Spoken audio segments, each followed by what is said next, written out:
Eron va AQSh bir-birini sulh shartlarini bajarmaganlikda ayblamoqda. Xususan, Eron tomoni AQSh sulhning 2 bandini hanuzgacha bajarmaganini bildirdi. Qur'onda bir zo'r oyat bor. Qur'onning hamma oyatlari zo'rda. Mana shu mavzularda bizni ongimizni, fikrimizni ochishi kerak bo'lgan oyat. Alloh taolo aytadiki: "Walan tarda ankal yahud walan nasara hatta tattabi'a millatahum." Payg'ambar alayhissalomga Alloh aytayaptiki, Yahud va nasoralar hargiz sizdan rozi bo'lmaydi, hatto ularning millatlariga ergashmaguningizcha. Mana Alloh subhanahu va taoloning bu masalalar bo'yicha kalit ta'limot.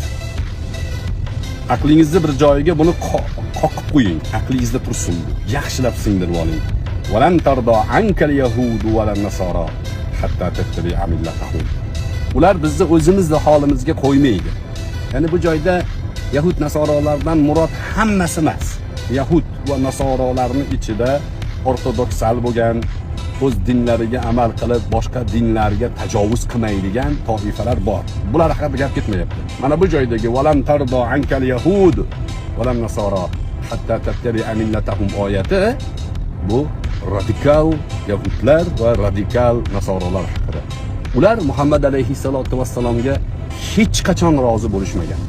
O'zlarini rozidek ko'rsatib turishgan, lekin rozi bo'lishmagan. Rozi bo'lishmaydi. Buni esdan chiqarmang deyapti Alloh taolo payg'ambarimizga ta'limot. Payg'ambar alayhissalatu vassalom orqali butun islom ummatiga ta'limot. Yahud va nasoralarga aldangan juda ko'p narsasiga yutqizadi.